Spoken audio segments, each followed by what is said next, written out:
Deals and dreams, and today we're looking at Tierrasanta. Joining us, Ken Kaplan, the noble agent. Ken, good morning, sir. Good morning, Raoul. Okay, let's get right to it. Tierrasanta, the dream home. What's the price tag, first of all, here? Price tag on this is going to be just in the mid-8s, and this is at $885 actually, and it's a 2,400 square foot, 4-bedroom home, but it's got amazing views. It's got a pool and an amazing view of the golf course as well as the city. I mean, it's perched right at the top and at the end, and it's really a stunning view. I mean, really a panoramic, stunning view. Look at that room, had like floor-to-ceiling walls there. I mean, if you're going to have a view, you want a wall of windows like you've got there. Wow. Yeah, that was gorgeous. High ceilings. I mean, it's nice. It's great if you want privacy and a great view, and to be centrally located. That's really the other thing about Tierrasanta, you know, that a lot of people don't think about, is that you really can get onto any freeway from there and get anywhere very quickly. You had me at that sunset view with the pool in the backyard. That was very nice. I know you're very fond of those things. Okay, the deal we're talking, this is in the low to mid 200s. Actually, yeah, this came on last night, right about 9 o'clock. We actually had another property we were going to put on, and then this came on, which was almost $70,000 less than the other. This property is $229,000. Again, great view, especially for a condo that, you know, you're not expecting that. It's a 1-bedroom, 1.5 bath, and it's $229,000. It's been on the market less than 24 hours. Wow. So just redone. They just put in carpet, and I believe they just painted, and it's, like I said, less than a day on the market. That'll go quickly, right? I would suspect, yeah. It's the absolute lowest priced home in all of Tierrasanta. Oh my goodness. Okay, good stuff there. Let's talk about market update, because we're talking about a home that's $885 in Tierrasanta. Yep. In terms of getting a loan for something like that versus a loan for a $229,000 property? You know, it's all about the banks getting you qualified and making sure that you can afford the payments.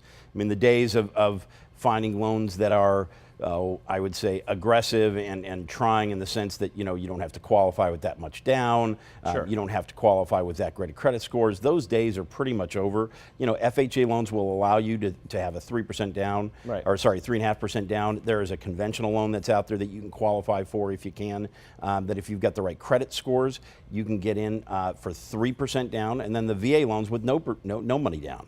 Now, the other thing is qualifying, making sure you can afford the monthly payment. The banks are very cognizant of that now, as opposed to where they were before, where you and I and my dog and, you know, somebody's cat could get a loan. Those days are over. So really, you know, this market isn't propped up on loans that are not, you know, gonna work with you know, people who are taking out loans that they can't repay. Okay, speaking of the market, because you know, we talked earlier about, is it going to cool off in the next couple of months or so? I have some friends that they're in a house right now that they're renting.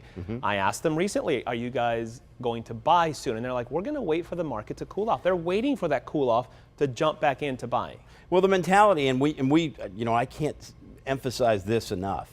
We talk about this every time. If you're buying for the long term, then yes, buy, because the rates are very good. We've heard this, you know, over the past couple of weeks, that the feds are planning on hiking the rates a little bit.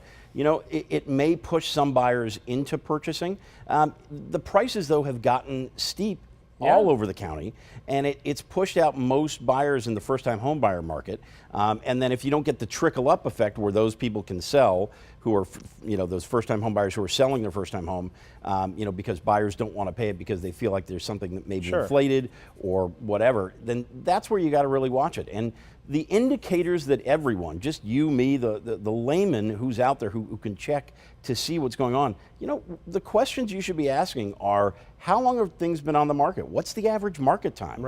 What are things selling for as opposed to what they were asking? And what's the inventory? I mean, if you're seeing for sale by owner or for sale signs everywhere in your neighborhood and they're not going down, that's the indication that the market's cooling off a little. Okay, so aside from telling my friends to call you, how do I explain? So prices up with the rates down is better than prices down with the rates up, or what's the right way of looking at that? You know, I always say that, you know, you can make a good deal in a bad market, or you can make a bad deal in a good market. The key is make a good deal. Buy right. You've got to buy right, and you've got to buy for the long haul.